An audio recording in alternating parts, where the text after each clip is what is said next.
Nuevamente, gracias Hernán por la invitación. Lo que les voy a compartir es un poco mi experiencia en esto de los vehículos aéreos.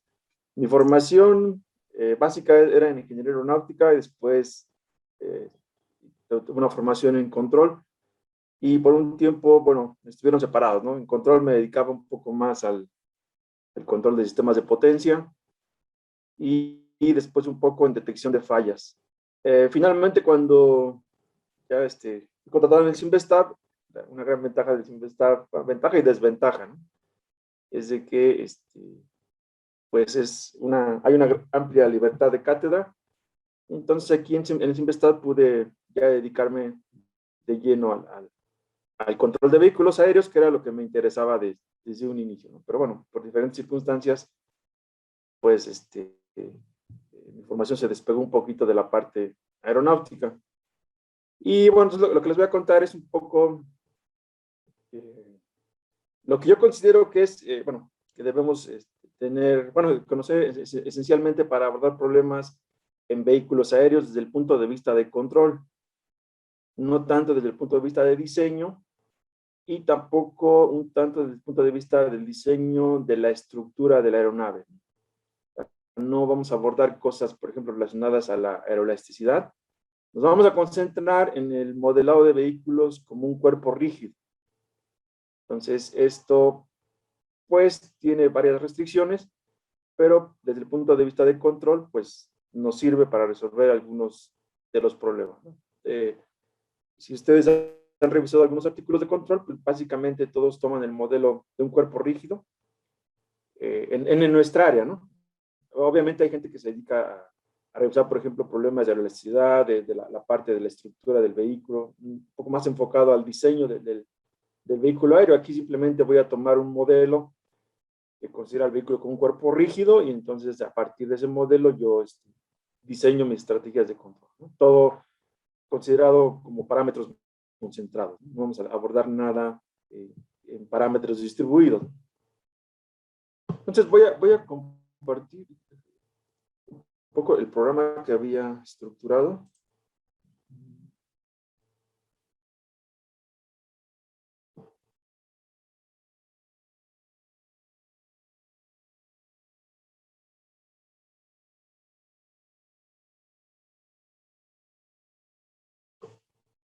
Entonces, lo que vamos a ver es, bueno, primero una parte muy básica de mecánica clásica y lo que quiero, el mensaje que quiero dejarles aquí es que desde el enfoque que vamos a modelar, podemos considerar que los vehículos están constituidos por un sistema de partículas. Y ese sistema de partículas está rígidamente unido. Entonces, es la primera restricción que vamos a tener. Obviamente, en la realidad, pues hasta los cuatrirrotores pues, tienen cierto movimiento, ¿no? Vemos cierto movimiento en los rotores respecto a la parte central del, rotor, del vehículo. Pero eso lo vamos a despreciar y vamos a considerar que el vehículo está compuesto de un sistema de partículas que están rígidamente unidas. Ahí tenemos ya una primera restricción. Pero bueno, vamos a ver que el modelo al que vamos a llegar es el que siempre se utiliza y es el que sirve para diseñar estrategias de control y se ha validado en diferentes vehículos de tamaño pequeño. Aquí hay que hacer una pequeña acotación. Probablemente para el diseño de un vehículo ya para transportar una persona, probablemente esta simplificación no va a ser suficiente y entonces tendríamos que revisar el modelado del vehículo. Pero bueno, en este curso nos vamos a tomar bueno, vamos a considerar eso, ¿no? Son simplemente sistemas de partículas que están rígidamente unidas entre ellas. Y vamos a ver qué restricciones nos impone y cómo obtenemos el modelo. Después vamos a pasar a algo sobre la orientación del vehículo. Es algo particular, la orientación de un cuerpo rígido, pues no está en R3, ¿no? O sea, la orientación que más, bueno, más conocida en el ambiente de la representación con ángulos de Euler y, bueno, pensaríamos que como son tres ángulos, estamos en R3, pero vamos a ver que no, los ángulos de Euler tienen unos segmentos de validez definidos y, bueno, tienen algunos problemas de ambigüedades, ¿no? Vamos a ver qué pasa. Bueno, vamos a ver cómo es la representación de la orientación un cuerpo rígido, que es equivalente a la representación de un vehículo aéreo. Y eso vamos a ver algunos pequeños detalles cuando hacemos una estrategia de control, por ejemplo, utilizando cuaternos, utilizando ángulos de Euler, qué pasa en el espacio de configuración de la orientación de un cuerpo rígido. Es lo que vamos a ver un poco en la parte de la representación de la orientación de un cuerpo, bueno, de un cuerpo rígido que lo vamos a tomar como si fuera un vehículo aéreo. Después vamos a pasar a la parte de aerodinámica. Estos vehículos, pues las fuerzas que los hacen volar tienen un origen aerodinámico. Y lo vamos a ver desde una parte, un enfoque muy básico. Simplemente vamos a ver que vamos a explicar un poquito de aerodinámica, muy básica, y vamos a llegar a unas ecuaciones de cómo surgen estas fuerzas, de qué depende el surgimiento de estas fuerzas aerodinámicas. Y después, lo importante para nosotros es, ahora, ¿cómo las modificamos? ¿No? O sea, ya tengo una fuerza aerodinámica que está generando una superficie, pero ahora, ¿qué parámetros tengo para modificarla? Y vamos a ver que puedo modificar la geometría, es una forma, puedo modificar la velocidad, y ¿qué otra forma sería? Creo que es básicamente geometría y velocidad. Lo que vamos a poder modificar para incrementar o disminuir una fuerza o un momento. Y eso es lo que nos va a ayudar a controlar a un vehículo aéreo. Entonces vamos a obtener, bueno, en la primera parte del minicurso vamos a tener un esqueleto general del modelo de un vehículo. Y ya cuando tengamos las fuerzas de origen aerodinámico, pues vamos a llenar ese esqueleto ya con los músculos y vamos a construir finalmente el modelo de algunos vehículos clásicos, ¿no? Una aeronave de ala fija, un helicóptero, en la configuración clásica, y un multirotor. Nos vamos a enfocar en el cuatrirotor, ¿no? Que es el que está muy de moda en nuestra área. Bueno, ya tenemos el modelo, ya conocemos sus limitaciones. Ahora vamos a ver qué podemos medir. Ya queremos hacer control, vamos a ver qué es lo que se puede medir. Vamos a verificar, bueno, vamos a revisar qué tipo de sensores tenemos, qué medición nos da cada sensor, y bueno, y probablemente haciendo fusión de estos sensores podemos obtener el estado total del vehículo. Y finalmente vamos a ver algunos sistemas de control. Vamos a empezar con un sistema de control lineal. Normalmente cuando tenemos un modelo dinámico, si lo llevamos a la forma normal, nos da mucha información de cómo está la estructura, ¿no? Esta entrada de control, a qué estados puede afectar, o qué estados puede controlar, y entonces ya de ahí podríamos hacer diseños un poco más elaborados, ¿no? Con nuevas técnicas de control. Bueno, al final de cuentas, la técnica de control normalmente aplica cuando el sistema es controlable, y entonces ya si tenemos un sistema controlable, pues podemos utilizar prácticamente cualquier técnica de control. Ya la diferencia en el rendimiento de cada técnica de control, pues ahí, bueno, ya tendríamos que tener algunos parámetros para evaluarla, ¿no? Y bueno, aquí también me gustaría verificar algo, principalmente con el cuatrirotor. El cuatrirotor es un vehículo mecánicamente muy simple, muy resistente, o sea, pues lo puedes chocar y más o menos lo armas y vuelve a volar. A diferencia, por ejemplo, de un helicóptero o de una aeronave. Una aeronave normalmente difícilmente sobrevive un choque. Para producir levantamiento necesita velocidad, entonces en un choque va a ir a una velocidad considerable y normalmente va a quedar dañada. Entonces, hay que hacer una reparación mayor. El helicóptero en configuración clásica es mecánicamente muy complejo. Tiene un sistema en el rotor principal, que se conoce como el plato cíclico, y este plato cíclico lo que hace es balancear el empuje aerodinámico, el empuje del rotor aerodinámicamente. Entonces aquí tenemos un sistema mecánico complejo. Normalmente en un primer choque, al siguiente ya no va a volar, porque si ese plato cíclico se desbalancea, aunque es un poquito, cuando ustedes vuelvan a prender el helicóptero van a ver cómo el rotor empieza a girar ya de una forma sin balance y, bueno, ya no va a poder volar. Entonces, el cuatrirotor, por su simplicidad mecánica y también la simplicidad para controlarlo, se ha vuelto muy popular, ¿no? Tenemos pues, varias aplicaciones ya, ¿no? Tenemos gente que hace fotografía aérea, gente que supervisa edificios con con los cuatrirrotores. Entonces, los cuatrirrotores ya el problema está un poquito más hacia la parte de navegación de forma autónoma, ¿no? Ya le ponen cámaras y utilizando algoritmos de visión artificial, pues el dron ya puede navegar solito en ciertos lugares, ¿no? A veces ya en lugares casi sin estructura. Y aquí algo importante, fue una combinación inteligente entre la parte de visión y la parte de control. Entonces, en la parte de control se hicieron autopilotos que aseguraran que el dron va a mantenerse en una cierta altura, por ejemplo. Tengo un autopiloto que está corriendo a alta velocidad para mantener al dron a una cierta altura. Después, bueno, ahí no controlo todos los estados, me quedan algunos estados sin controlar, pero estos estados ya no son tan peligrosos, ¿no? Por ejemplo, podría tener una cierta deriva en el plano el dron. Entonces, tiene una mala velocidad, una mala medición de la posición del dron en el plano cartesiano y podría tener una cierta deriva, pero no me afecta tanto porque con el control remoto un piloto lo podría corregir, ¿no?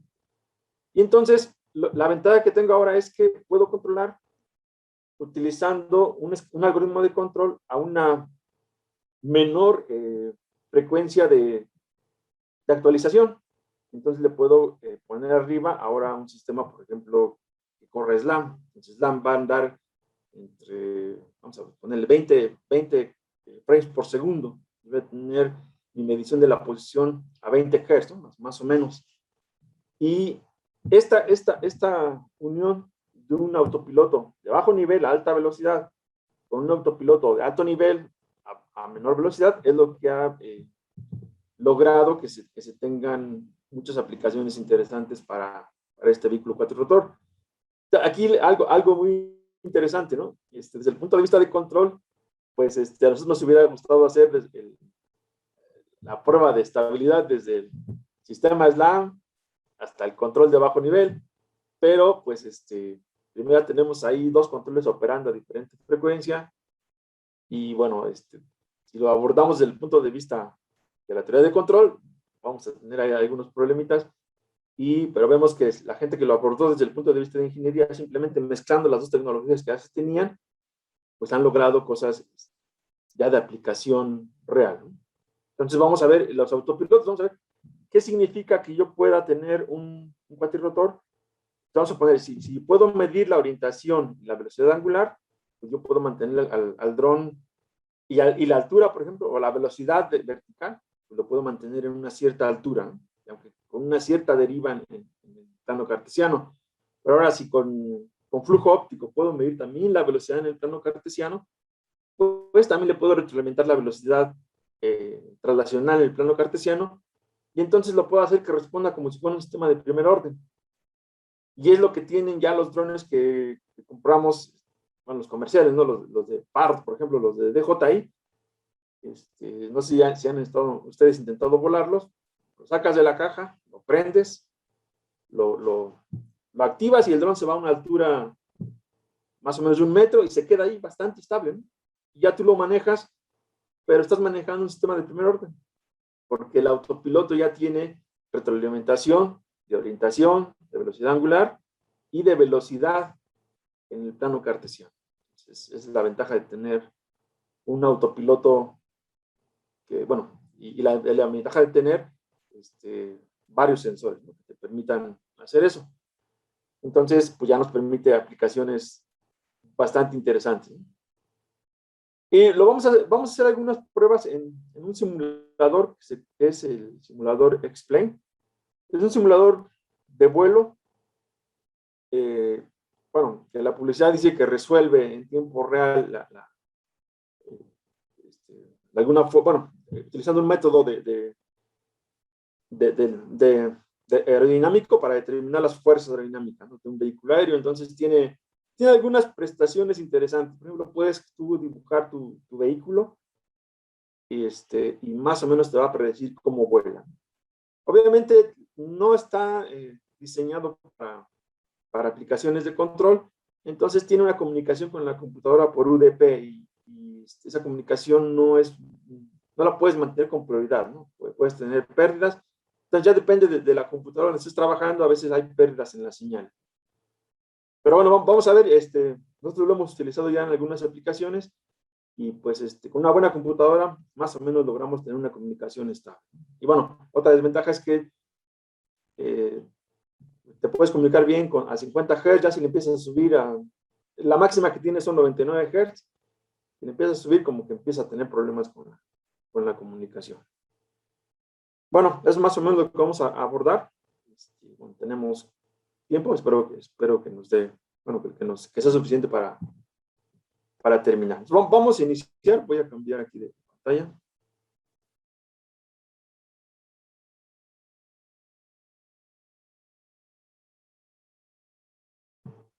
Entonces, voy a iniciar por una parte sencilla que ya casi todos conocemos, y es la parte de mecánica clásica, cinemática dinámica, y luego para un sistema de partículas, de ahí lo que vamos a concluir es que bajo ciertas condiciones, pues sí podemos modelar el vehículo como un sistema de partículas.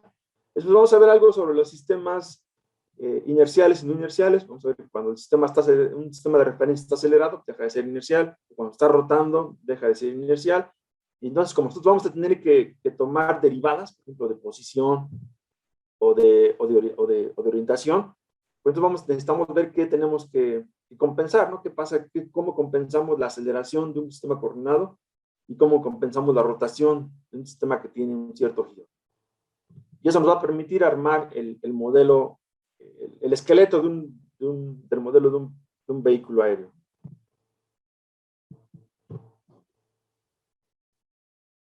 Bueno, esto es rápido. Cinemática es el estudio de movimientos de objetos sin importar la cosa de dicho movimiento, simplemente nuestra entrada es la velocidad, ¿no? Esto se usa mucho en el carrito el 2.0, ¿no? En robótica móvil, normalmente en laboratorio no se mete uno con la parte dinámica, entonces nos quedamos con la parte cinemática de los robots, ¿no?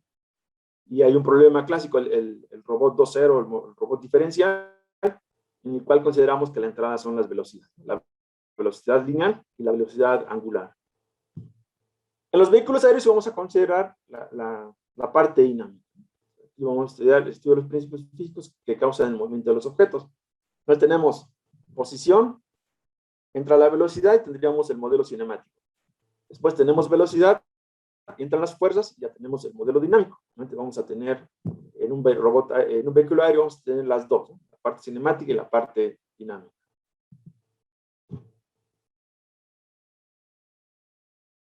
Bueno,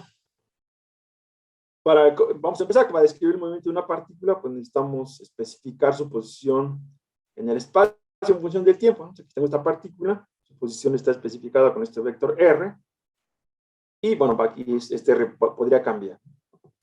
Vamos a utilizar el sistema coordenado rectangular. Recuerden que hay sistemas de coordenados esféricos, cilíndricos, hay otro tipo de sistemas coordenados. Vamos a enfocarnos al sistema coordenado rectangular, el clásico, con esta configuración, X, Y Z determinado con la regla de la mano derecha.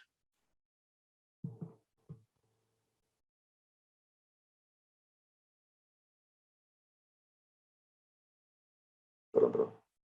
Pues la posición la vamos a expresar con un vector. El vector, pues ya sabemos que tiene magnitud y dirección.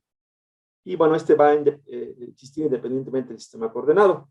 Entonces, obviamente, esta es la posición de esta partícula aquí. Si yo cambio el sistema coordenado para otra región, supongamos que lo pongo por acá, pues ya va a cambiar la posición de la partícula. Y bueno, entonces vamos a estar en el espacio tridimensional. Aquí no es necesario que nos vayamos a R4 para la posición, por ejemplo. Y entonces tenemos esta forma general del vector. Con las tres componentes X y Z multiplicadas por los vectores unitarios linealmente independientes. Y bueno, el marco de referencia lo podemos seleccionar arbitrariamente. Vamos a ver que en vehículos aéreos tenemos siempre dos marcos de referencia. Un marco de referencia en ejes cuerpo, un sistema de referencia que va pegado al vehículo, siempre va pegado con el vehículo, y un sistema de referencia inercial. Entonces ahí sí tenemos dos sistemas de referencia. Y bueno, los marcos de referencia que se mueven con velocidad lineal sin rotación son los marcos de referencia inerciales. Obviamente aquí tenemos otra discusión más grande. ¿Cuál es realmente un sistema de referencia inercial? la Tierra está rotando, pues entonces ya no sería inercial el sistema de referencia que yo voy a poner sobre la Tierra. Pero bueno, para este curso vamos a considerar que podemos pegar en nuestro laboratorio, en una esquina del laboratorio, en el centro del laboratorio, un sistema de referencia inercial. Vamos a tener que vivir con eso. Obviamente, si ya cuando vamos a hacer navegación transatlántica, ya tenemos que hacer algunas correcciones. Pero aquí nosotros vamos a navegar en un laboratorio, en un lugar pequeño, por muchos 50, 20 metros, para hacer un experimento en exteriores, pero no más, ¿no? Entonces podemos pegar un sistema inercial en algún punto de nuestro laboratorio, ¿no? Y vamos a considerar que es inercial. Vamos a empezar también con esa restricción. El sistema de referencia que más aproxima un sistema de referencia inercial tiene origen en el centro del Sol, con ejes definidos en direcciones a estrellas que aparecen en estar fija. Y obviamente aquí tendríamos otra discusión, ¿no? Porque en realidad nuestro sistema planetario pues está moviendo, entonces vamos a tener que poner restricción. Entonces, el sistema de referencia que fijemos en nuestro laboratorio es el inercial. Ya, y punto. Bueno, tenemos a las leyes de movimiento. Entonces, la primera ley de movimiento establece que un cuerpo permanece en estado de reposo, en movimiento lineal, hasta que este estado sea modificado por la aplicación de una fuerza. Y según la ley de Newton, se necesita de una fuerza externa para mantener el estado de movimiento uniforme de un cuerpo, debido a la inercia. Nos mantenemos en el estado que tenemos, ¿no? Pues el movimiento lineal con estado de reposo. Obviamente el movimiento lineal pues no se puede mantener de forma indefinida porque tenemos fricción. Entonces la fricción nos produce una fuerza que nos va a ir modificando el estado del cuerpo que estamos analizando.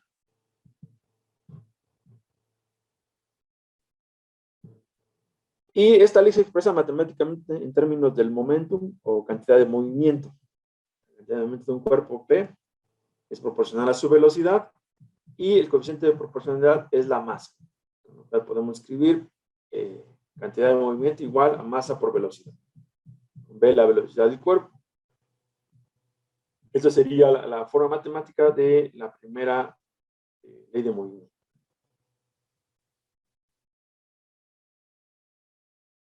Entonces, aquí está, ¿no? Podemos expresar la primera ley de movimiento rotacional de esta forma. Entonces, esta cantidad de movimiento se va a mantener constante en la ausencia de fuerzas externas actuando sobre el cuerpo. Y bueno, con respecto a qué marco de referencia va a permanecer estático o el movimiento uniforme, bueno, esta ley va a ser correcta únicamente para marcos de referencia inerciales. Ya dijimos que vamos a considerar que podemos ubicar un sistema de referencia inercial en nuestra área de trabajo. Después tenemos la segunda ley de movimiento, que es, bueno, una partícula va a cambiar su estado de movimiento cuando está afectada por una fuerza externa. Si pongo a F como la fuerza externa, la segunda ley de movimiento la puedo expresar de esta forma. F igual a la variación con respecto al tiempo de la cantidad de movimiento.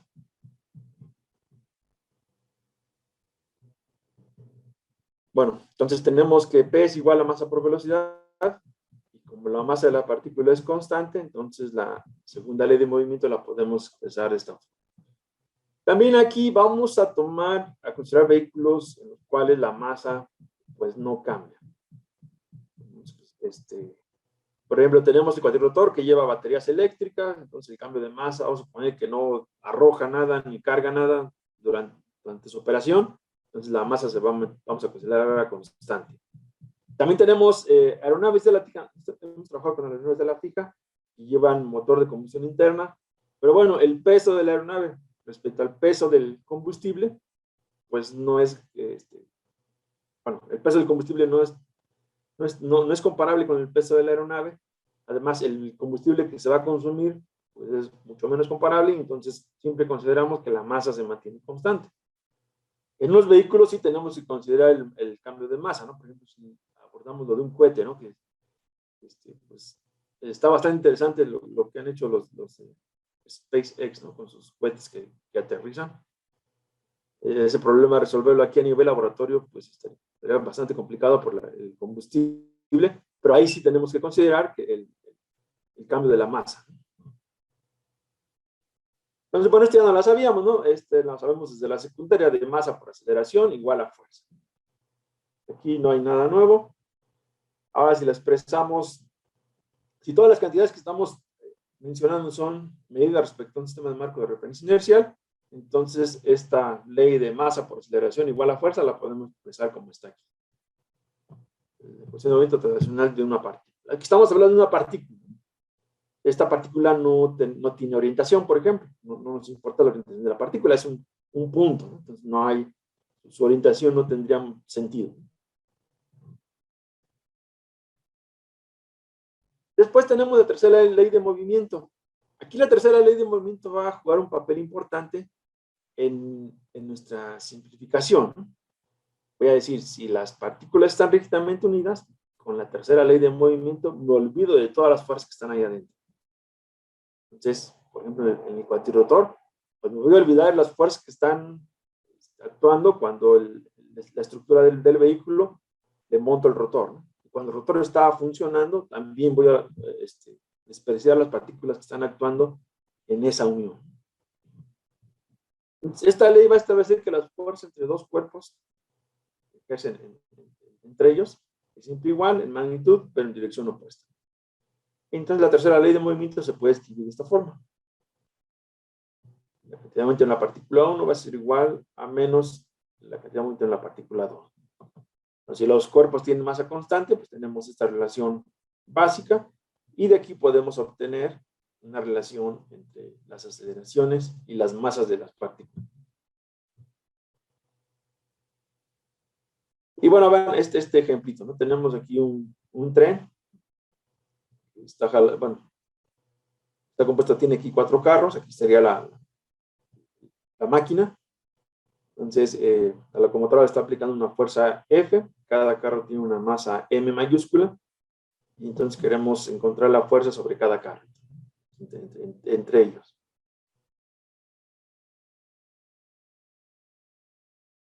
Entonces, la aceleración del tren, pues la aceleración es igual a fuerza entre la masa son 4M, y entonces vamos a ir viendo carro por carro, ¿no? Este sería el primer carrito, esta es la fuerza 1, aquí, bueno, es el peso y la reacción del piso. Entonces, de la segunda ley tenemos que F1 es igual a masa por aceleración. Entonces, la aceleración dijimos que es F entre 4M. Lo sustituimos aquí, nos quedaría que la F1 esta es F entre 4. De forma similar para el segundo carro, ahora sería F2, pero ahora tenemos F2 menos F1 en la unión del primer carro y el segundo carro. Tenemos esta unión, ¿no? F2 menos F1, que es igual a masa por aceleración, y aquí obtenemos F2 igual a F entre 2. Y bueno, puedo continuar hasta n carritos, entonces la aceleración en cada carrito sería F entre NF. Entonces la fuerza en el késimo carro sería KF entre N. Entonces aquí tenemos, en el carro 3 sería 3/4 de F, y en el carro 4 tenemos AF. Entonces vemos, en resumen tenemos, el primer carro tiene F entre 4, tiene F entre 2, F entre 2, luego 3/4 de F, y ya, sufre F. La distribución de las fuerzas, bueno, la fuerza que está aplicando entre los carritos.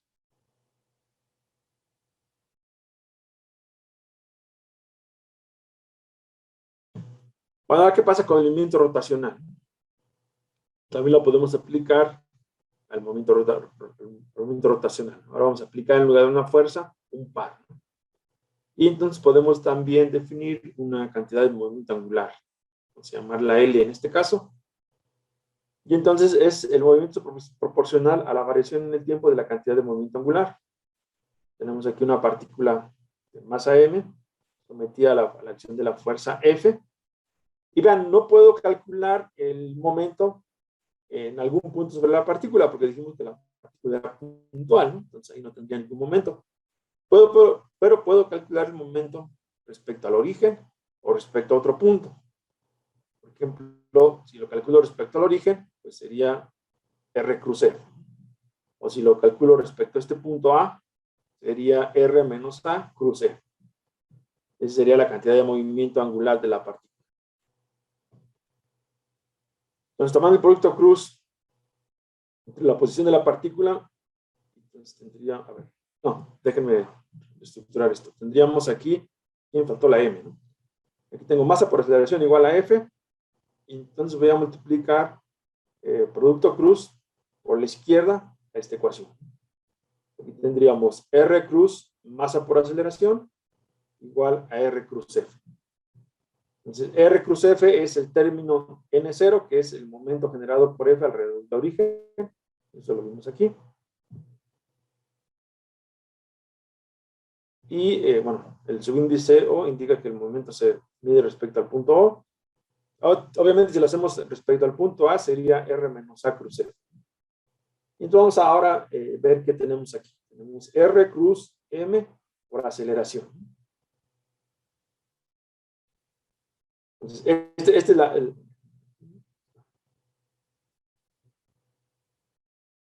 sabemos que N0 es un vector perpendicular al plano definido por R cruz F. ¿No se acuerdan de la mano derecha otra vez? R cruz F, y ya sabemos la dirección de R cruz F.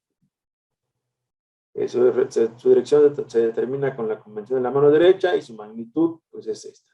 La magnitud de R, la magnitud de F por el seno de teta, ¿no? Que teta es el ángulo entre R y F. Es que aquí está el análisis de este término. Bueno, ese término ya quedó aquí, ¿no? Es el momento, pero vamos a ver ahora qué tenemos de este lado. Vean, esto lo puedo escribir así. Bueno, voy a escribir esto, vean. La derivada con respecto al tiempo de R cruz, derivada de R con respecto al tiempo, me queda de esta forma. Pues la derivada con respecto al tiempo va a ser R, derivada de este, que sería la segunda derivada de R, más la derivada de R con respecto al tiempo, de aquí, y esto es igual a este término, porque estos dos es el mismo vector. Entonces este producto cruz me va a dar 0. Y entonces me queda lo siguiente. La derivada con respecto al tiempo de R cruz M, derivada de R con respecto al tiempo, va a ser igual al momento aplicado. Y aquí tengo M de R con respecto a dt. Sabemos que es la cantidad de movimiento translacional. Este era M por P, por P, ¿no? M por P. Y ahora entonces aquí identificamos que este va a ser como nuestra nueva cantidad de movimiento, que vamos a llamar ahora L0. Va a ser R cruz M, la derivada de R con respecto al tiempo.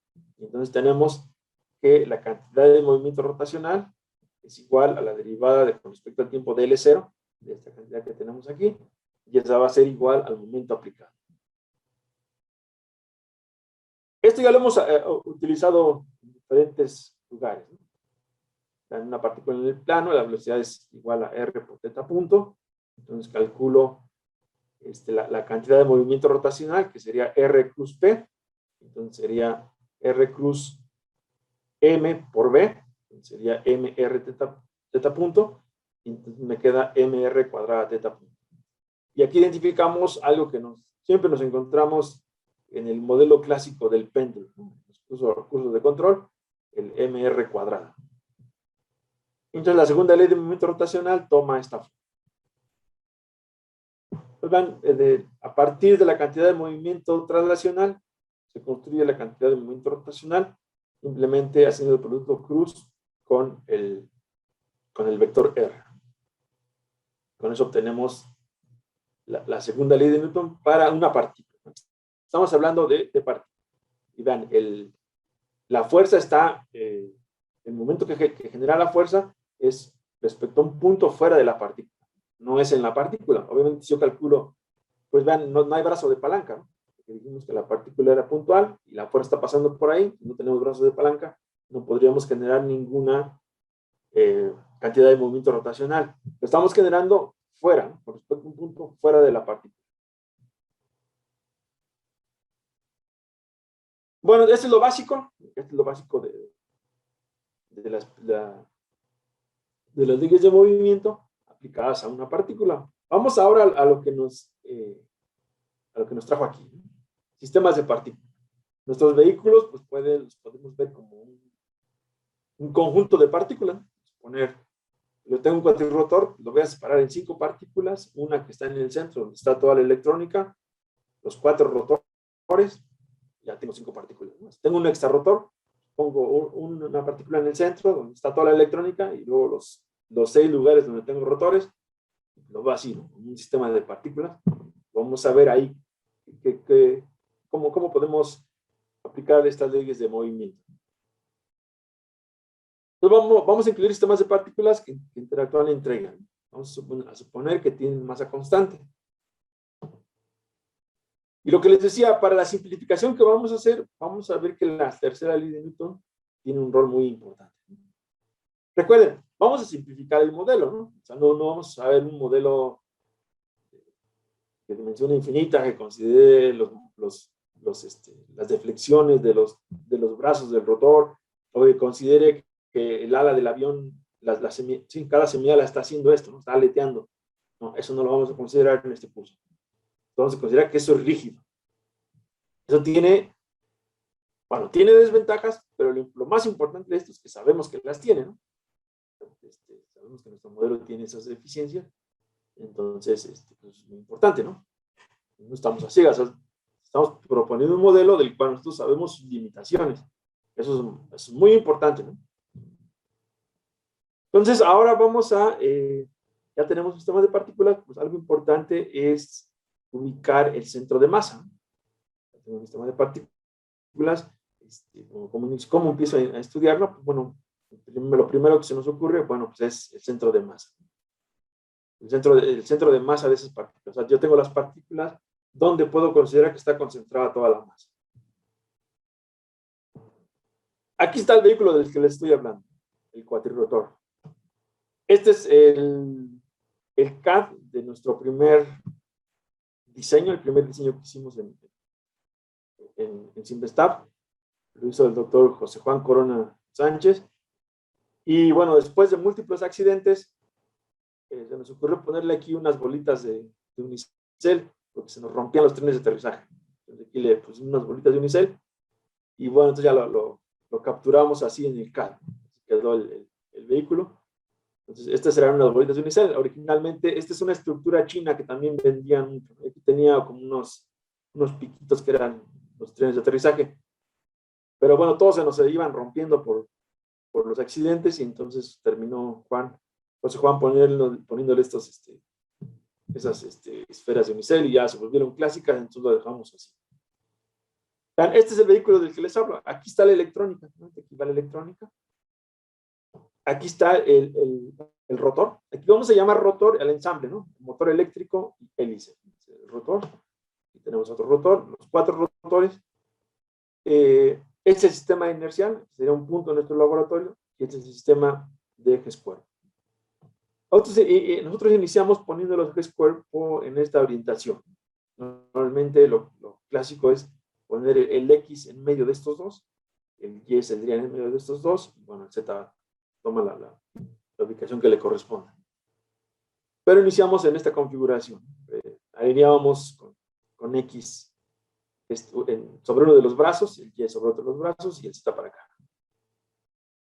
Entonces, vean, aquí, bajo esta perspectiva, pues yo tendría 5 partículas. Esta sería una partícula. Esto lo voy a ver como una partícula que está aquí, otra que está acá, aquí y aquí, y una que está aquí en el centro. Y entonces, esta es la unión entre las partículas. Y lo que voy a suponer es que esta unión es rígida. Obviamente, en este vehículo, pues este movimiento arriba y abajo de este brazo no es apreciable, ¿no?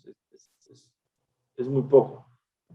Pero, por ejemplo, si tuviéramos un brazo más largo, o por ejemplo, si le pusiéramos un brazo, supongan que le ponemos un brazo con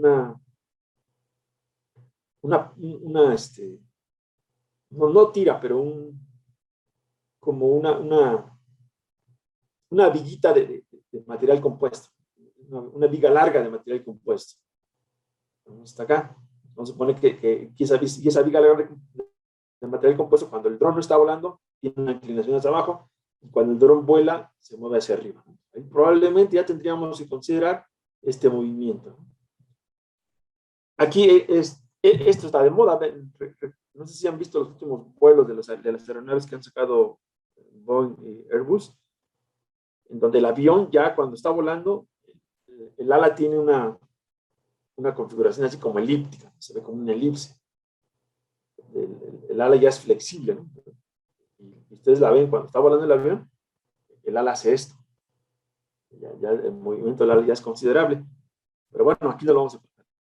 No vamos a tomar en cuenta. Vamos a pensar que esas son rígidas. Entonces, desde la perspectiva de partículas, esto es lo que les comento.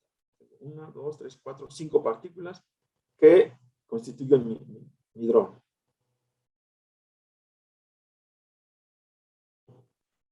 Entonces, voy a considerar un sistema de n partículas de masa m1 hasta mn, y la posición de cada partícula va a ser r1 hasta rn, y voy a buscar un punto por ahí, un punto C, y la posición de cada partícula respecto al punto C, le voy a llamar R1', R2' y Rn'. Entonces, bueno, aquí no voy a ilustrar todo, pero voy a ilustrar para las partículas MI y la partícula MJ. Entonces tendríamos la posición RI, la posición RJ, la posición R de este punto C, después tendríamos la posición RI' y la posición RJ'. Bueno, aquí tengo una relación entre las posiciones. Tengo que RI, esta posición, es igual a R más RI'. Y lo mismo para la J, ¿no? RJ es igual a R más RJ'.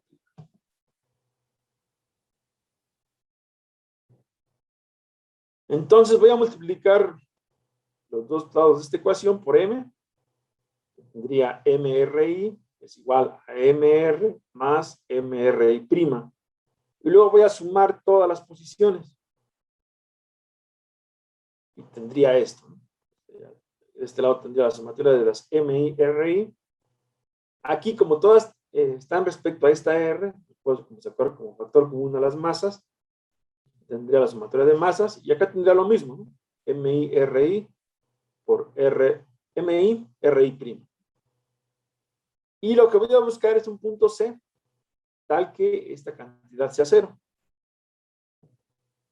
Y entonces este punto va a ser el centro de masa. Y su posición, esta posición R, la puedo calcular de esta forma. Aquí voy a tener la sumatoria de las MI, RI, y aquí voy a tener la sumatoria de la masa. Y este me va a dar la posición del centro de masa de este sistema de partículas.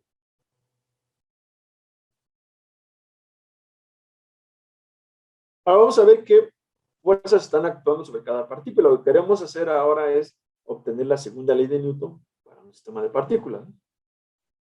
Entonces voy a ver qué fuerzas están actuando sobre cada partícula. Voy a regresar acá, a este dibujito. Que si ya lo vemos como son partículas, ahora veríamos qué fuerzas están actuando.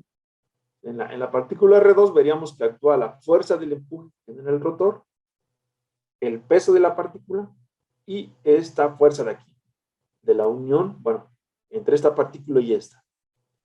En esta partícula central pues, va a actuar el peso, venga para acá. En esta partícula tendríamos la fuerza del rotor, que iría hacia arriba, y el peso de la partícula, y la fuerza de unión entre estas dos. Es lo que tenemos aquí.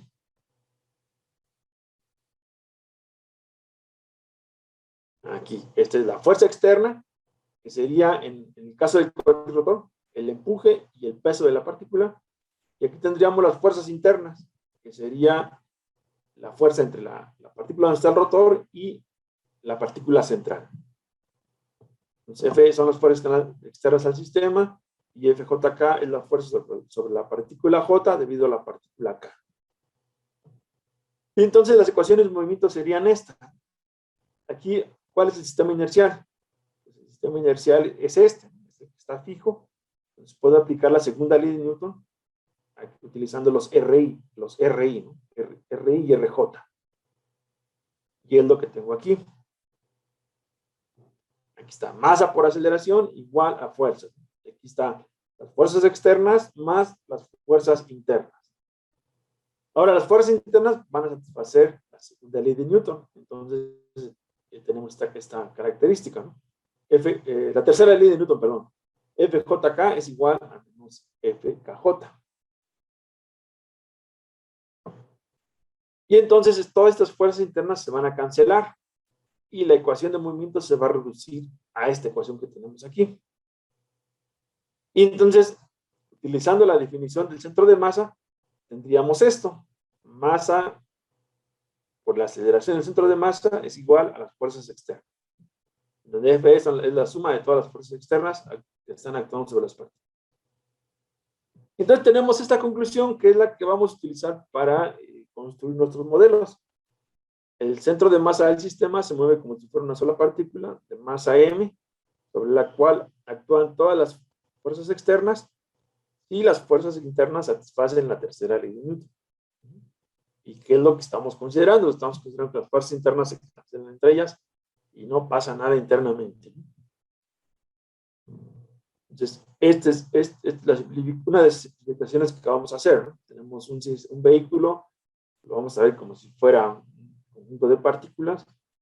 Esas partículas están rígidamente unidas, y entonces vamos a aplicar la segunda ley de Newton respecto al centro de masa de ese vehículo. Aquí por simetría, en el cuadrirotor, obviamente los rotores pues, son iguales, muy parecidos, entonces el centro de masa, pues, si acomodamos bien aquí las cosas, va a coincidir con el centro geométrico, con la intersección de estos dos brazos. Obviamente, probablemente no lo ubicamos bien y vamos a estar en alguna vecindad de esta intersección, pero esta suposición que estamos haciendo pues va a tener un margen, no lo tenemos que estar exactamente en 0, 0, 0, ahí tendríamos un cierto margen donde todavía el modelo lo podemos tratar como si estuviera en el centro geométrico y que aplica esta ecuación. Entonces aquí ya con esto justificamos el vehículo, pues ya nos olvidamos de lo que pasa internamente, simplemente lo vimos con un sistema de partículas rígidamente unidas y entonces para el movimiento traslacional, pues todo lo hacemos respecto al centro de masa y ya. Vamos a ver qué pasa ahora con respecto al movimiento angular. Ya vimos que el momentum angular o la cantidad de movimiento angular de una partícula, pues tiene esta forma, ¿no? LJ, RJ cruz, la cantidad de movimiento traslacional. Entonces vamos a verlo ahora ya en todas las partículas. El momento angular total estaría dado de esta forma, la sumatoria. El PJ aquí metemos MJ, RJ. Tenemos esta relación, ¿no? RJ es igual a R más RJ', y entonces esta ecuación la podemos escribir como está aquí. Simplemente sustituimos al RJ por el R negrita más RJ', aquí está, plus MJ R punto más R punto J'.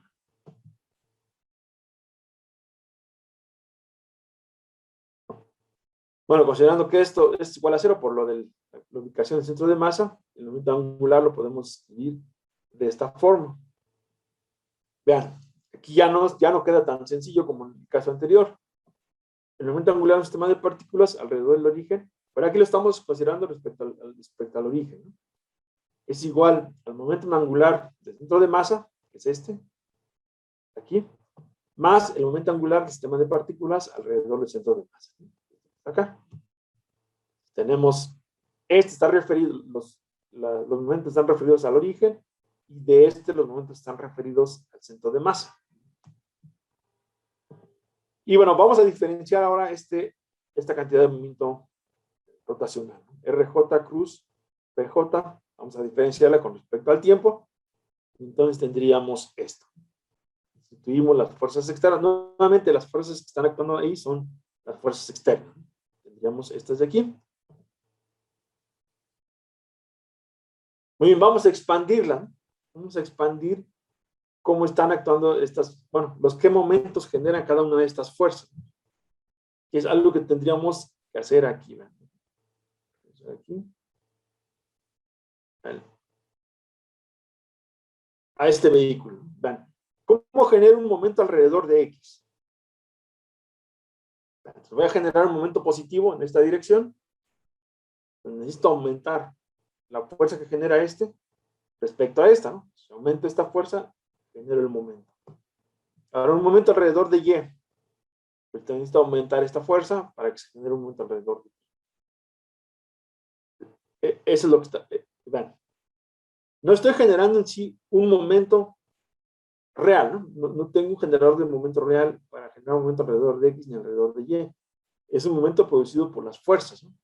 Esta fuerza, cuando actúa respecto a este centro de masa, pues tiene este brazo de palanca y genera ese momento, ¿no? Sería T por el brazo de palanca. Y lo que tengo que hacer es, pues, generar un empuje diferencial, ¿no? Aumento este empuje, ese probablemente lo disminuyo o lo mantengo, y entonces genero un momento alrededor de X. En dirección positiva. En dirección negativa, pues es lo contrario.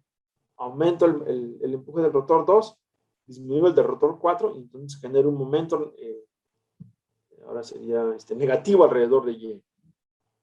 Estos momentos están generados por fuerzas, no son momentos reales. Hay una dirección en la cual sí generamos un momento real, que es en la dirección de Z.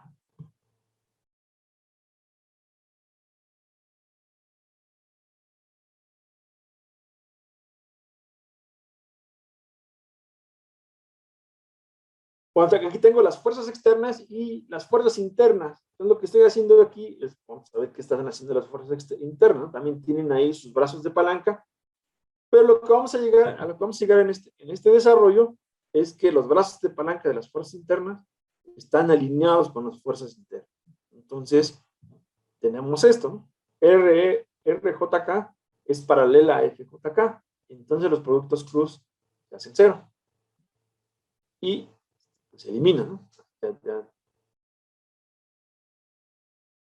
Entonces tenemos esto, entonces sería la cantidad de movimiento angular, es igual a los movimientos generados por las fuerzas externas. Entonces, tenemos aquí el momento con respecto al centro de masa, el L'. Y entonces tenemos la siguiente conclusión: para el movimiento relativo al centro de masa, la derivada con respecto al tiempo de la cantidad de movimiento angular es igual al momento alrededor del centro de masa.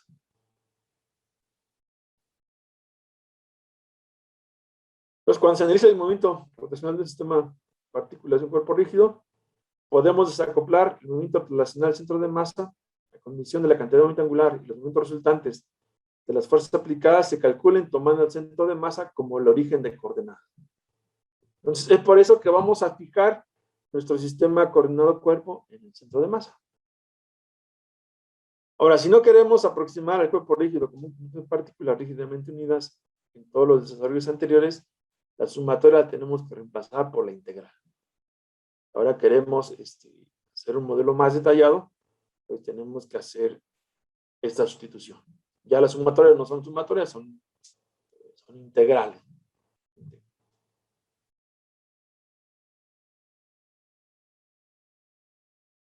Bueno, ¿alguna duda aquí, hasta aquí? ¿Algún comentario? Quienes ya tienen experiencia usando este tipo de modelos, algo que les parezca raro, algo que digan, bueno, esto no iba por ahí.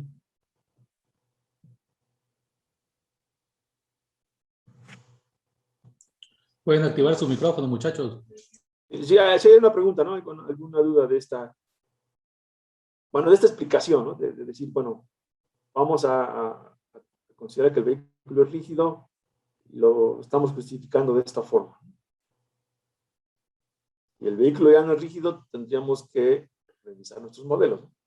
Ese es el mensaje, ¿no? Y el papel que juega la tercera ley de Newton, que nos permite, bueno, todo lo interno, pues se queda interno y no se refleja para nada en el vehículo.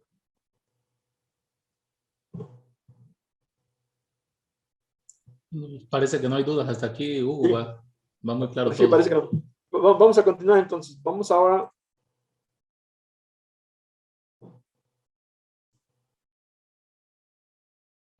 Bueno, vamos a ver ahora algunas pequeñas correcciones que tendremos que hacer cuando hacemos mediciones en diferentes marcos de referencia, ¿no? Aquí, por ejemplo, en el vehículo, déjenme regresar aquí al dron.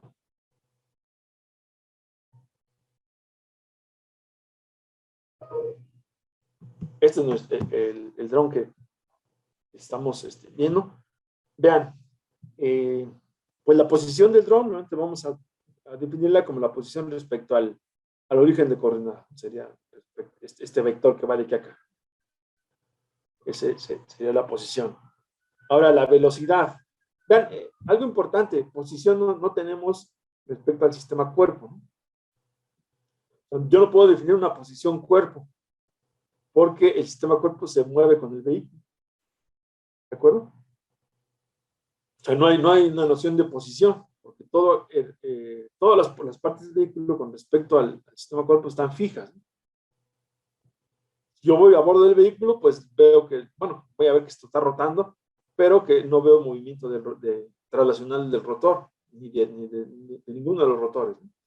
Entonces, no tengo una noción de posición, por eso tengo una noción de velocidad, ¿no? Una cierta velocidad en X, en Y y en Z, respecto al sistema cuerpo, y también respecto al sistema inercial, ¿no? Entonces, ahora, por eso estoy interesado en esto, porque necesito medir cantidades en diferentes sistemas de referencia.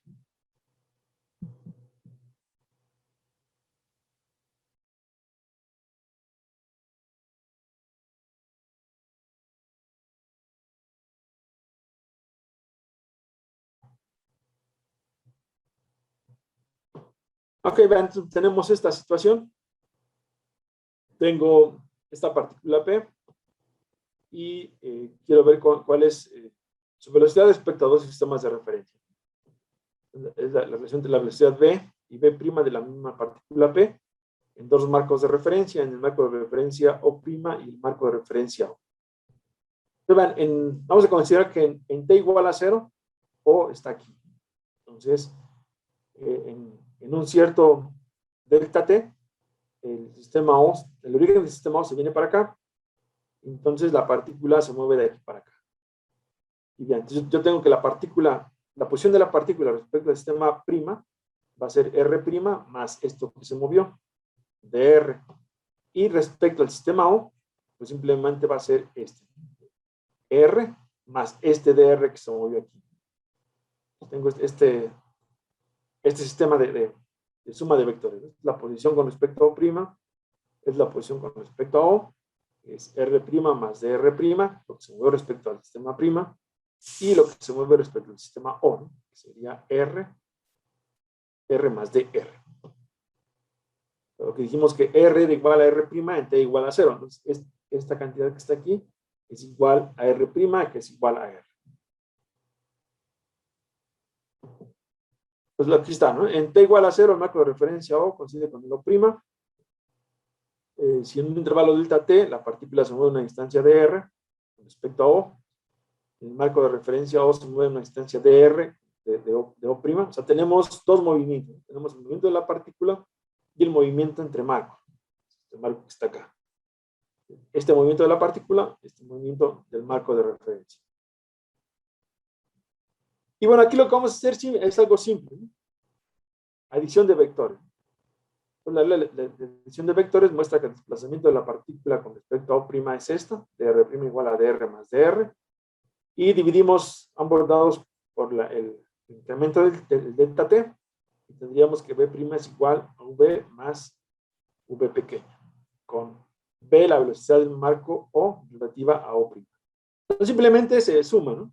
La velocidad entre los marcos más la velocidad de la partícula. Y bueno, está este ejemplo muy sencillo, pero que nos permite ilustrar qué es lo que pasa. Depende de dónde estemos, vamos a ver que en algunos intervalos, bueno, esta rueda lleva una cierta velocidad. Lo que vamos a ver es que en algunos intervalos, este punto se va a estar moviendo más lento y lo vamos a ver como si moviera más rápido, ¿no? Pero simplemente por los marcos de referencia que estamos utilizando, ¿no? Bueno, una rueda de radio B gira sin deslizarse sobre una superficie con una velocidad constante V0. La rueda va para allá. Y queremos calcular la velocidad relativa a una persona parada sobre la superficie. Por eso estamos por aquí. Y queremos ver la superficie de un punto en el perímetro de la rueda. En este punto. Está dando aquí la vuelta. Entonces, la rueda va a una velocidad V0, lo podemos expresar en una velocidad angular, que tenemos aquí como W. Entonces, primero calculamos la posición del punto P respecto al centro de la rueda. Es fácil de calcular. El punto P respecto al centro de la rueda. Conocemos este ángulo. Tendríamos que RP sería B coseno de teta en la dirección X y menos B seno de teta en la dirección Y. Y entonces tenemos la velocidad. La derivada de esto que tenemos aquí. Una derivada rápidamente. Ahora, la velocidad del centro de la rueda respecto a la superficie, pues es esta V0 en la dirección de E1 gorro. Y entonces la velocidad relativa va a ser esta. Simplemente la suma de velocidades como vimos en el caso inicial, ¿no? Y entonces, omega lo podemos calcular en términos de la velocidad, V0 entre B el radio de la rueda. Entonces tendríamos que esta velocidad la podemos expresar de esta forma. Entonces vemos que en la dirección X, en algunas ocasiones vemos que la partícula se mueve más rápido, luego más lento. O más rápido, luego más lento. En Y, pues no hay. Bueno, estamos viendo que lo está subiendo, haciendo esta velocidad. Esto respecto al punto donde estamos midiendo la velocidad. Bueno, ahora vamos a ver qué pasa cuando tenemos sistemas no inerciales. O sea, la segunda ley de Newton que abordamos hace unos momentos funciona para un sistema inercial. Estamos haciéndolo, bueno, se aplica con respecto a un sistema inercial. Todas las cantidades que vimos donde aplicaba la segunda ley de Newton eran cantidades inerciales.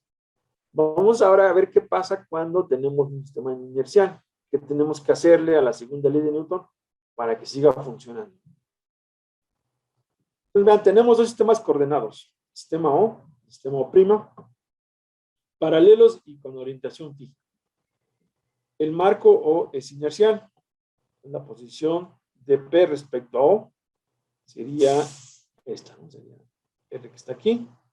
Tenemos que es la posición entre O y O', que es R negrita, más la posición R', que es la posición de P respecto al sistema O'. Tengo este triángulo de posiciones. Entonces, si el marco prima se está moviendo con respecto a O, cual está fijo, dijimos que es inercial, entonces las velocidades son estas, ¿no? V es igual a V' más V grande, ¿no? Aquí V grande y A grande van a ser entre los marcos de referencia. Y tendríamos esta relación de aceleraciones. A es igual a A' más A grande. Entonces, las leyes de Newton son válidas en el sistema O, ¿no? Este dijimos que es inercial. Entonces, las leyes de Newton son válidas en este sistema de referencia.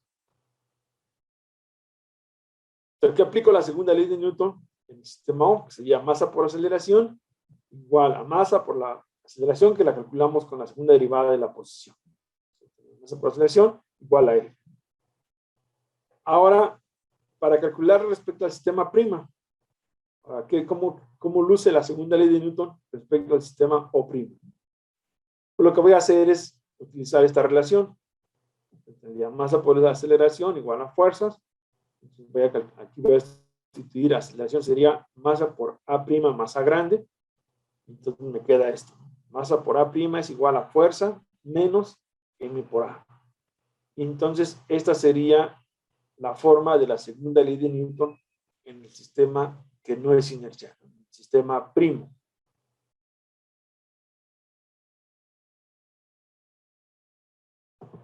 En el marco primo, la ley de Newton se modifica por el término adicional MA, el cual es producto de la aceleración de O' respecto a O, como lo vimos aquí. Aquí está modificada la segunda ley de Newton con este término. Este término adicional, M menos MA, es una fuerza inercial y puede modificarse o desaparecer dependiendo del marco de referencia seleccionado. Si la aceleración entre los marcos es cero, pues desaparece. Si cambio la aceleración, pues se modifica. Una fuerza real no puede eliminarse cambiando el marco de referencia. Esta fuerza inercial sí la puedo modificar, porque aparece producto de esta corrección. Una fuerza real no la podemos eliminar, no, la fuerza está ahí y la podemos expresar respecto a sistemas de referencia diferente, pero no la podemos eliminar. Bueno, en la teoría general de relatividad, esta distinción de fuerzas se modifica, ya que la misma ley de movimiento es válida para cualquier marco de referencia, pero bueno, no vamos a abordar ese caso en este curso. Y bueno, esto cómo lo podemos apreciar de una forma de un modelo, ¿no? Ven, aquí tengo un péndulo, el péndulo clásico que nos encontramos en los cursos de control. Normalmente en el curso de control decimos esta parte es fija y el péndulo oscila aquí en esta dirección. Y ya tenemos el modelo de ese sistema. Ahora tenemos esta situación, esta parte ya no es fija, tiene una cierta aceleración. Esto está girando aquí con este radio, está girando con una cierta aceleración. Entonces, pues vamos a ver cómo se modifica el modelo de este sistema. Vean, si quitamos, aquí está la aceleración en X y Y, vean, si las quitamos, ya somos esta 0 y esta 0, recuperamos el modelo del péndulo, el modelo clásico. No hay ningún desarrollo. Bueno, entonces, ¿qué pasa cuando la base ya no está fija? Pues aparecen estas aceleraciones. Aquí no está considerada la entrada de control, o sea, el control es un péndulo que fija, bueno, que oscila libremente.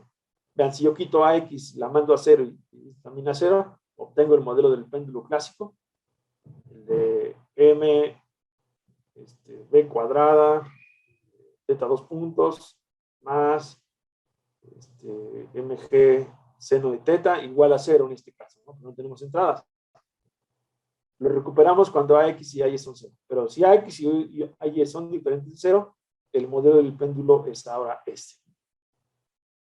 Entonces aquí se modifica la dinámica del sistema cuando la base ya no es fija. Y simplemente por la corrección, ¿no? Aquí cuando esta base está fija, aplicamos la segunda ley de Newton como la conocemos, el caso de movimiento de lo rotacional. Pero cuando la base está moviéndose de forma acelerada, pues tenemos que compensar, ¿no? Compensar como lo hicimos en las transparencias anteriores, y esa compensación en este caso se refleja como está aquí. Nos aparecen estas aceleraciones.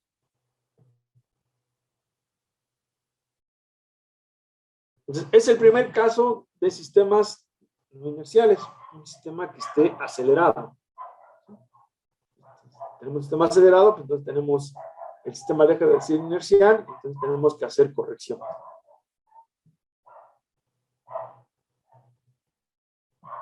El segundo caso es cuando tenemos sistemas de coordenadas rotativas. Vamos a un sistema que está rotando, aún si está rotando a velocidad constante, ya deja de ser inercial. Entonces también tenemos que hacer compensaciones.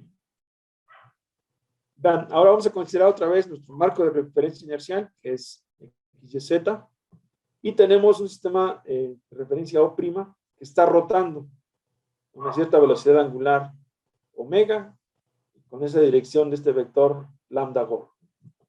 Nuevamente, la posición de nuestra partícula pues es R, y tenemos que R la podemos descomponer en R negrita, que es la posición entre O y O', y luego la posición de P con respecto al sistema prima, que vamos a llamar R'.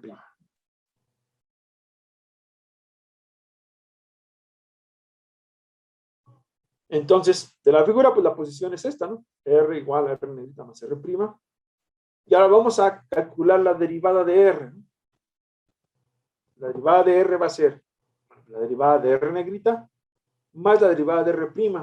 Pero la derivada de R' va a tener dos componentes. Va a tener la parte de la magnitud, las derivadas de las magnitudes, más la derivada de las direcciones. Ahora tenemos un cambio de dirección por la rotación. Este sistema está rotando. Entonces, esta rotación nos va a generar unos cambios en las direcciones de la posición R'. Entonces, el subíndice O indica que las derivadas son respecto al sistema O. Los términos 2-4, estos de aquí, son la velocidad de la partícula con respecto a los ejes rotatorios. Así, sí, pero lo estaba explicando al revés, ¿no? Respecto a los ejes rotatorios. Y es la velocidad que un observador rotando con O' registraría. Entonces, aquí, imagínense que voy aquí y voy rotando con pero esta partícula también se está moviendo. Entonces, aunque voy en este sistema, voy rotando, también veo que la partícula se va a estar moviendo. Y los términos 5, 7 son la velocidad aparente debido a la rotación de U'. Como lo estoy viendo desde acá, pues yo estoy viendo que esta está rotando, como si estuviera moviendo, ¿no? Por la rotación del sistema O'. Entonces, esta derivada ya tiene todos estos componentes. Este primero que vimos que es sencillo, después las derivadas de las magnitudes y las derivadas de las direcciones. Entonces vamos a ver cómo quedan esas derivadas de las direcciones. Entonces, para eso vamos a descomponer a la velocidad angular en 3, ¿no? Recuerden que estamos en R3, aquí no tenemos cosas de R4. Simplemente tenemos una 3 rotación. Entonces, la velocidad angular la podemos expresar de esta forma, ¿no? Una velocidad alrededor de X, una alrededor de Y, una alrededor de Z. Y vamos a ver cuál es su efecto. Entonces en este caso vamos a ver su efecto infinitesimal sobre I'. Vamos a ver qué le pasa a I'. Y bueno, lo que le pasa a I' es esto. Vean, bueno, sobre I' sería este que está aquí. I' va a sufrir los efectos. Obviamente, la rotación alrededor de X no le hace nada a I', no se vería nada. Pero la rotación alrededor de Z, sí, ¿no? Hace que nos aparezca esta pequeña componente, que es la velocidad angular y un pequeño movimiento sobre J. Este pequeño movimiento nos aparecería debido a omega Z sobre Y, sobre la dirección I'. Y luego también tendríamos este pequeño movimiento debido a la velocidad alrededor de Y. Tendríamos este y este. Es el efecto que se ve de esta velocidad angular sobre la dirección I. Este pequeño movimiento para acá, este movimiento para acá. El delta debería estar acá, ¿no? Sería omega Z' delta T en la dirección de J', aquí. Luego sería menos WY delta T en la dirección de K'. Esto es lo que pasa. Y entonces nos queda que ese incremento delta I sería omega Z, el delta debería estar acá, bueno, delta J' menos omega Y K' delta T. Esto es lo que le pasa debido a la velocidad angular del sistema de referencia. Pues pasamos para acá el delta T y nos queda esto, omega Z J' menos omega Y' K'. Y este que tenemos aquí lo podemos expresar como este producto cruz, omega cruz I'. Y entonces aquí tendríamos que la derivada de I' con respecto al sistema O, lo podemos expresar de esta forma, ¿no? Como omega I'. Y de forma similar lo podemos ver que pasa sobre J, que pasa sobre X. Y obtendríamos esto. Sobre J sería omega cruz J', sobre K sería omega cruz K'. Y entonces podemos ver qué pasa con estos términos, los términos que habíamos aquí denotado como del 5 al 7, ¿no? Estos de aquí. Vamos a escribirlos de esta forma. Ya tenemos cómo podemos expresar este término. Omega cruz I', también, omega cruz J' y Z cruz J'. Aquí estas X son XY, X1', Y1', Z1', son componentes, entonces son escalares que andan por ahí. Entonces, esta es la expresión que tenemos para los términos 5, 7. Y bueno, aquí nada más les damos una acomodadita. Vean, esto lo pasamos. El X1', Y1' son escalares, entonces ya ven, se pueden mover en cualquier lugar. Pasamos para acá y recuperamos a R'. Y entonces los términos 5, 7 los podemos ver como omega cruz R'. Definimos como delta R con respecto al tiempo es la derivada con respecto a O' de esta forma. Está aquí. Y finalmente tenemos que esta derivada es esta velocidad más omega cruz R'. Entonces tendríamos finalmente la velocidad con respecto al sistema O es igual a la velocidad entre los sistemas de referencia más la velocidad con respecto al sistema O' de la partícula más este término. Este término que surge de la rotación. Entonces lo podemos escribir de esta forma, ¿no? Sería V0, velocidad con respecto a O, V grande, velocidad de O' con respecto a O, V', velocidad con respecto a O', y omega cruz R', velocidad medida no, debido a la rotación de los ejes. Entonces, todas esas componentes nos aparecen debido a la rotación de este sistema coordenado.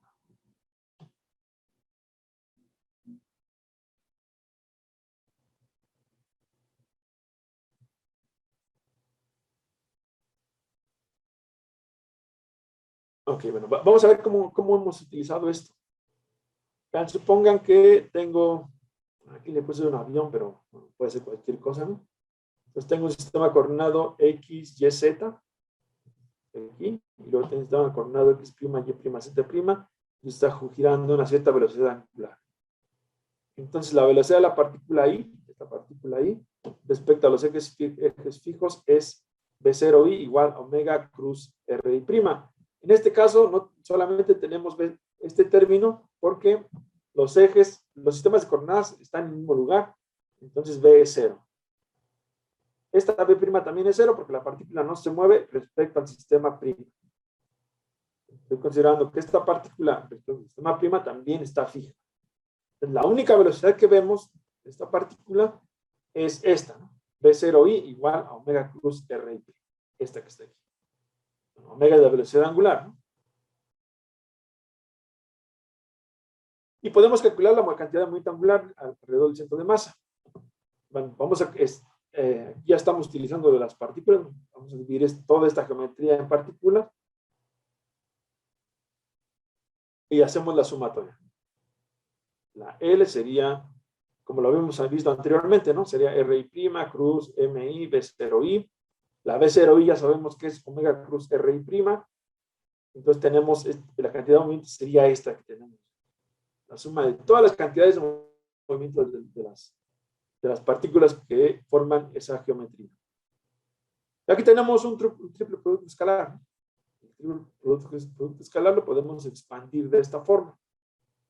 Y B hace, bueno, aquí A cruz, paréntesis, B cruz C, paréntesis, es igual a B, A punto C, menos C, A punto B.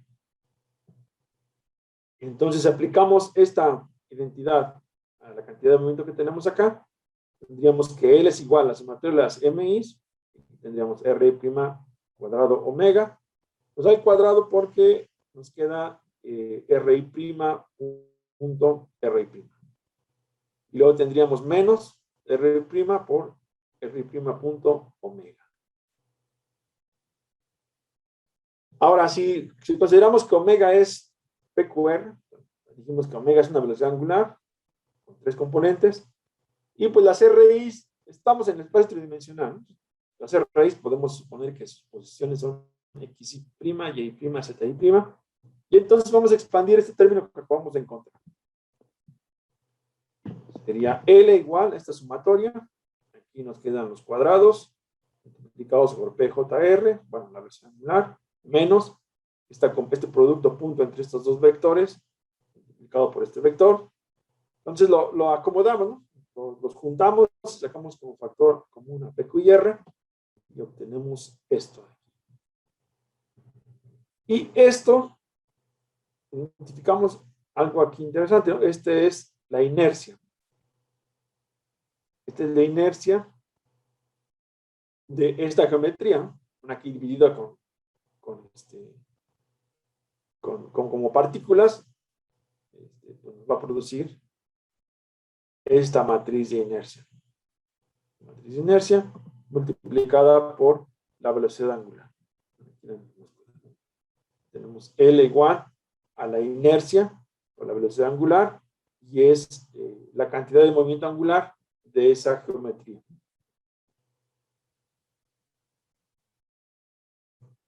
Identificamos a la matriz de inercia, que es esta matriz de aquí. Tenemos que L es igual a I por omega. Y entonces tendríamos, bueno, si la derivada con respecto al tiempo de I omega es igual a los momentos respecto al centro de masa. Bueno, para esto no le vamos a hacer caso, vamos a quedarnos hasta aquí. Bueno, ahora podemos calcular la aceleración. Ya teníamos la velocidad. Aquí en este sistema, cuando tenemos el sistema rotatorio, pues podemos calcular la aceleración. Vamos a derivar otra vez. Y vamos a llegar a esto. Entonces calculamos, vamos a hacer la derivada, sería la derivada de A0 es igual a la derivada de B0 con respecto a T, respecto al sistema O. Expandimos esta derivada y de aquí empezamos a calcular las cantidades, ¿no? Sería la derivada de B' con respecto al tiempo, es la derivada de B' con respecto a T, más omega cruz B'. Esto va a ser igual a A', la aceleración respecto al sistema que está rotando, más omega cruz B'. Luego aquí tendríamos también la derivada de la velocidad angular respecto al tiempo. Tendríamos la derivada de la velocidad angular respecto al sistema prima, más omega cruz omega, pero aquí está afortunadamente es 0.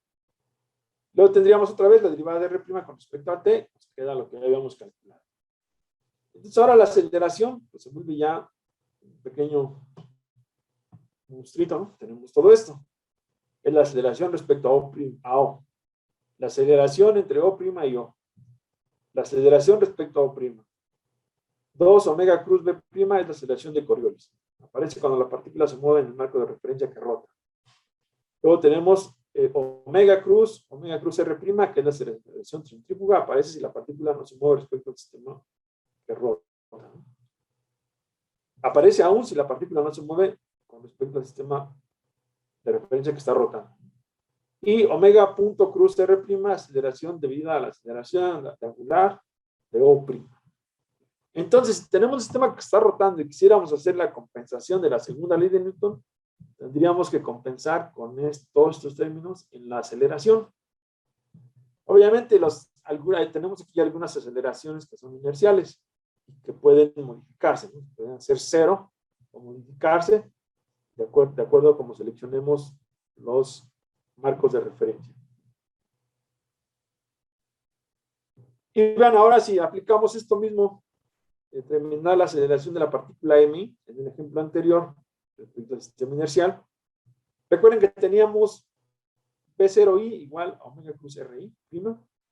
Entonces hacemos la derivada, nos quedaría omega cruz RI' más omega punto cruz RI'.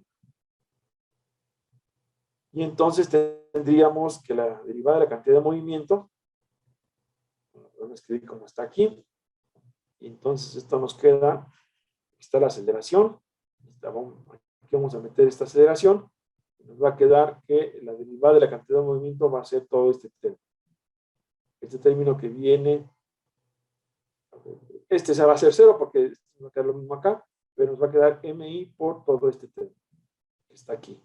Esta es la aceleración.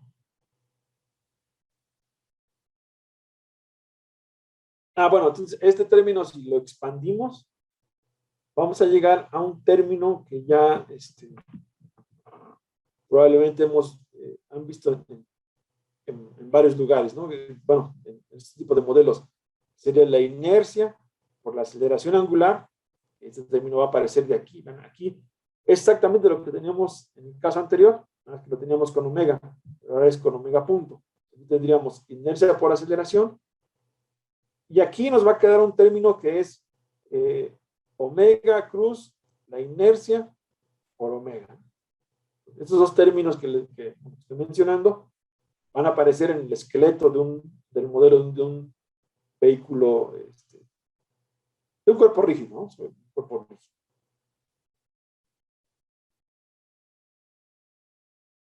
Bueno, lo que decía anteriormente, ¿no? La segunda ley de Newton vale en el sistema O. Y entonces en el sistema O', bueno, en el sistema O tenemos esto, ¿no? Masa por aceleración igual a fuerza. En el sistema O' tendríamos esto de acá. Masa por aceleración prima es igual a F menos todas estas aceleraciones, y donde tenemos fuerzas de Coriolis, centrífuga, centrifugal y de traslación, que son fuerzas inerciales, que son fuerzas ficticias, ¿no? Que podemos cambiar si cambiamos la definición del sistema coordenado. A diferencia de la F es una fuerza real, pues no la podemos cambiar.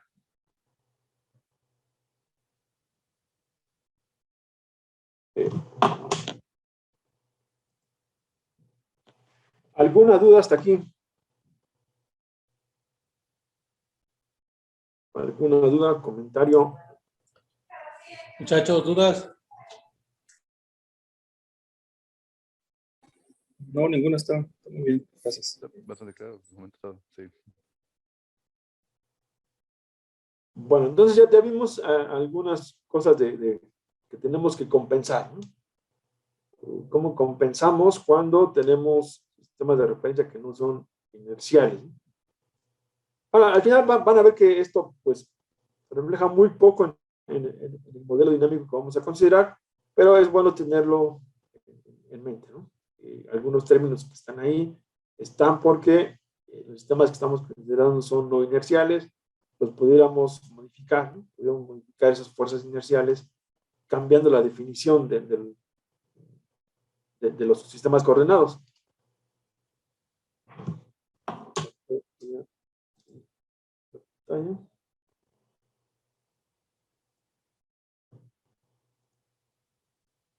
Son todas estas fuerzas, ¿no? Que podemos modificar si cambiamos la definición del sistema coordenado. Bueno, vamos a ver, vamos a tratar de modelar un sistema clásico utilizando esta terminología. Van a ver que se complica un poco, ¿no? Sí se complica porque nos quedan ecuaciones redundantes. Antes sería más fácil modelar utilizando Lagrange o las ecuaciones de Hamilton. Pero bueno, vamos a ver cómo funciona aquí. Va a quedar un poquito, bueno, es un poquito complicado porque vamos a llegar al sistema de ecuaciones y tenemos que identificar cuál es la redundante. Pero bueno, nada más es como una ilustración de lo que estábamos viendo. Vamos a considerar que el sistema está compuesto por elementos rígidos y estos permanecen en su lugar de operación durante el funcionamiento. Los elementos son de masa constante. Y, bueno, el número de grados de libertad determina el número de ecuaciones independientes. Vamos a determinar la posición de los marcos de referencia respecto a los cuales se desea determinar el modelo dinámico. Vamos a identificar marcos de referencia inerciales, no inerciales, el diagrama de cuerpo libre durante un desplazamiento positivo. Y vamos a aplicar la segunda ley de Newton para movimiento translacional y movimiento rotacional en los marcos de referencia inerciales. Y aquí está el problema, ¿no? Si hay más ecuaciones que grados de libertad, tenemos que identificar las ecuaciones redundantes. Es un trabajo extra que podemos evitar si utilizamos otra forma de modelado. Este modelo, ¿no? Este sistema clásico. Tenemos un carro de masa M que se puede desplazar sin fricción, en este sentido, mientras que la barra de longitud L y masa M puede rotar alrededor de este punto R. Y se aplica una fuerza F en dirección horizontal, con dirección pasando por el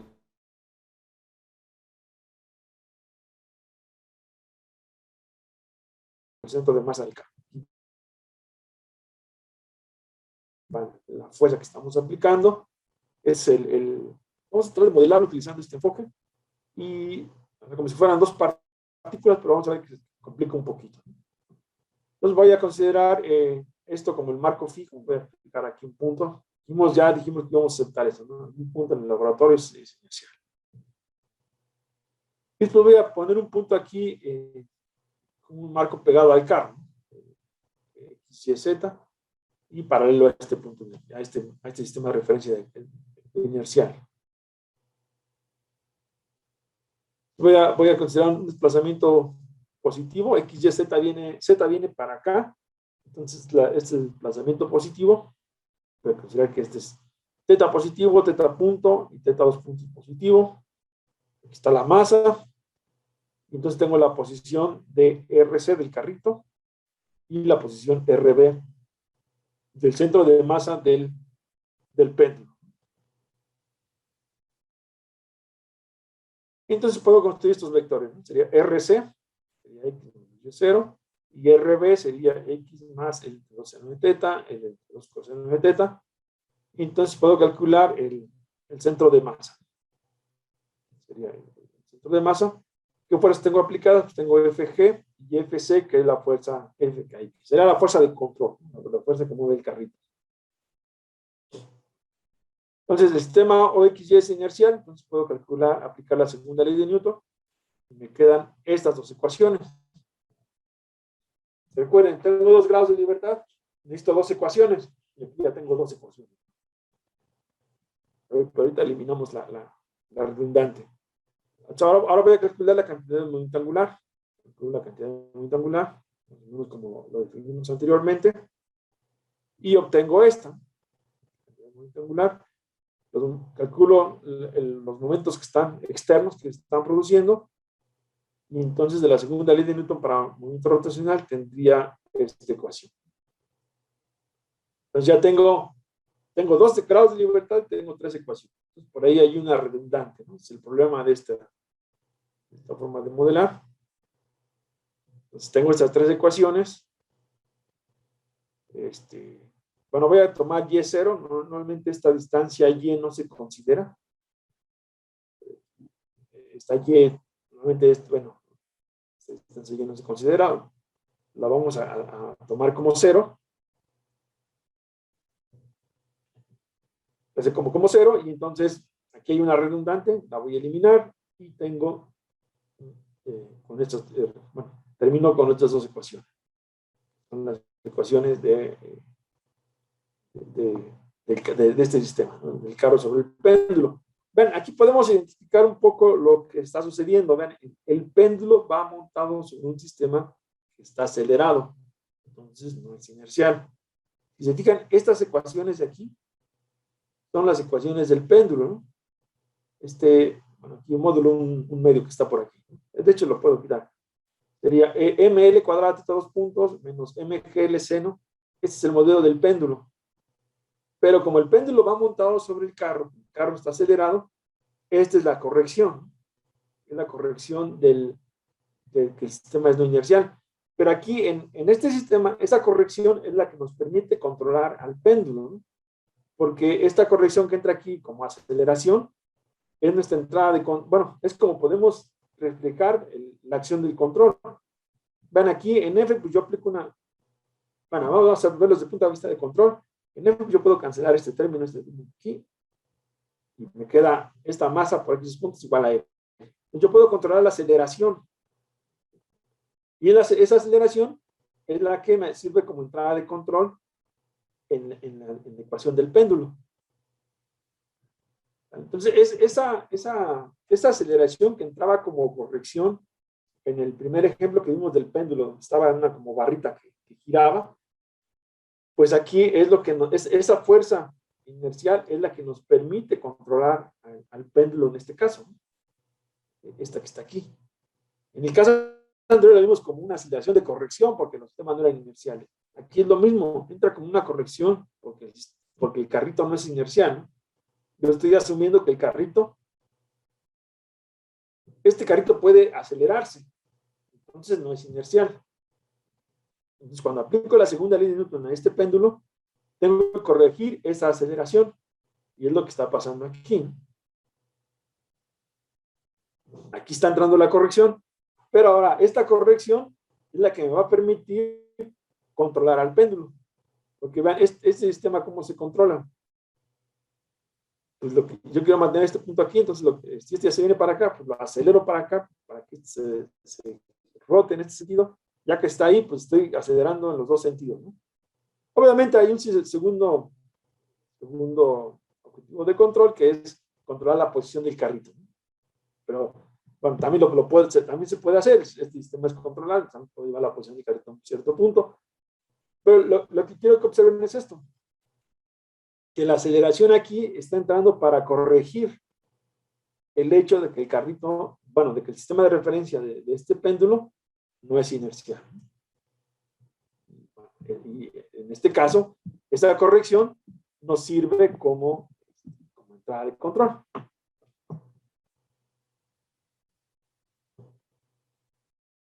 ¿Dudas? ¿Comentarios respecto a este último modelo? Este último modelo es también de los clásicos en las clases de control, ¿no? Siempre nos encontramos ahí, un sistema subactuado. Y bueno, aquí lo que yo quería ilustrar era más o menos aplicar eso de los sistemas inerciales, los cambios de coordenadas para ver cómo quedaba este modelo, ¿no? Y lo que vemos es que la aceleración del carrito entra a la dinámica del péndulo por la corrección, ¿no?, del sistema inercial. Pero esa corrección es la que nos sirve como entrada de control sobre el carrito. ¿Alguna duda?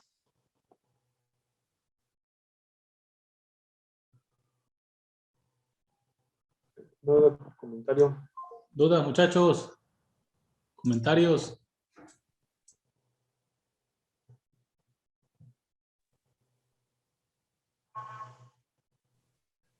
Doctor, Ajá. buenos Oye, días. ¿a qué hora tenemos planeado el break? A la hora que tú me digas, no sé si a las 11 te parece bien o ahorita mismo si quieres. ¿Qué te parece si lo tomamos ahorita de aquí a las 11? Porque aquí vamos a cambiar un poquito de tema. Bueno, vamos a abordar otro punto. Sí, sí, claro. Bueno, nomás hay una duda de Eduardo. Adelante, Eduardo. Buenos días, doctor Francisco, gracias. Buenos días. Doctor, buenos días. Una pregunta, digamos que ya en términos prácticos, ya en una aplicación ya más, digamos, más, no digamos sofisticada, pero como más real, este efecto de la fuerza Coriolis, ¿es aconsejable siempre considerarlo dentro del modelo dinámico? No entendí la última parte de la pregunta. Sí, este efecto de la fuerza Coriolis, que es ese movimiento, digamos, en el cual pues yo tengo un marco de referencia fijo y tengo uno relativo y que se presenta ahí, ¿es aconsejable considerarlo siempre, ya en términos de aplicación real? Las fuerzas inerciales las podemos modificar si cambiamos la definición de los ejes. Normalmente, los problemas que enfrentamos pues ya están definidas y muy difícilmente vamos a modificarlas, bueno, de una forma considerable. Podemos hacer cambios de coordenadas, esos son los trucos clásicos, pero no se pueden modificar muy fuertemente, ¿no? Por ejemplo, en el ejemplo que puse del carrito, ¿no? Pues aunque le cambiemos coordenadas, la entrada de control va a seguir siendo esa aceleración que entra, bueno, esa aceleración que aparece por la corrección, pero no la podemos modificar. Ahora, si tú ves libros de física, normalmente se la pasan jugando con ese tipo de fuerzas, ¿no? Ponen un problema, no sé, de un trompo. Hay un clásico de tienes un eje así, y aquí está un péndulo, ¿no? Entonces vas a girar en esta dirección, entonces tienes que calcular a qué velocidad debe ir para que se mantenga un cierto ángulo. Ahí es cuando aprovechas ese tipo de fuerzas. Lo que yo digo es que se pueden modificar si modifica la definición de los ejes, pero normalmente ya dado un problema, modificar la dirección, bueno, las características de los ejes coordenados no es tan fácil. Ya el problema te fija las características. En los vehículos aéreos, pues tú tienes un sistema coordinado que va fijo al vehículo. Ahora el vehículo va a acelerar, va a rotar. Entonces, todas las fuerzas que aparezcan debido a eso, no las podemos quitar, ¿no? Las podemos expresar con un cambio de coordenadas en otros un poquito diferentes, pero en los efectos no los vamos a poder quitar, porque el vehículo pues va a acelerarse, va a rotar, entonces todo lo que nos aparezca pues va a estar ahí, no lo podemos quitar, ¿no? Entonces, ya, como tú dices, pero un problema real, pues es difícil quitarla, ¿no? O modificarlas considerablemente en nuestro beneficio. Normalmente no se va a poder, ¿no? Normalmente ya apareció ahí y no hay forma de quitarla. No sé si eso responde la pregunta. Sí, doctor, sí, porque, o sea, mi pregunta es sustentada, es que esa fosa de Coriolis es bien, bien interesante porque prácticamente como que siempre está ahí de una manera implícita, a mí me parece, ¿no? Pues en lo que yo he también podido mirar de los mecanismos o los movimientos relativos y absolutos, como que esa fuerza aparentemente hay veces como que se omite, pero pues es mi opinión, ¿no? Personal, pues en lo que he tenido oportunidad de analizar, esa fuerza de Coriolis como que siempre está ahí presente, no sé, pues lo he percibido, ¿no? No sé, por eso le decía que si en algún momento se podía omitir o siempre es necesario considerarla, como tenerla presente. No la puedes omitir así nada más. O sea, tendrías que encontrar alguna configuración de tus ejes que permita que no aparezca, pero ya en los problemas reales, pues normalmente no se puede. Como te mencionaba, en un vehículo aéreo, pues va a estar acelerándose, rotando, y pues todas las fuerzas que aparezcan debido a esos efectos no se van a poder quitar, ¿no? O sea, en la dinámica de vuelo definitivamente es prácticamente relevante tenerla presente, ¿cierto? Lo Sí, que es en la sí. dinámica de vuelo. Ok, gracias, doctor.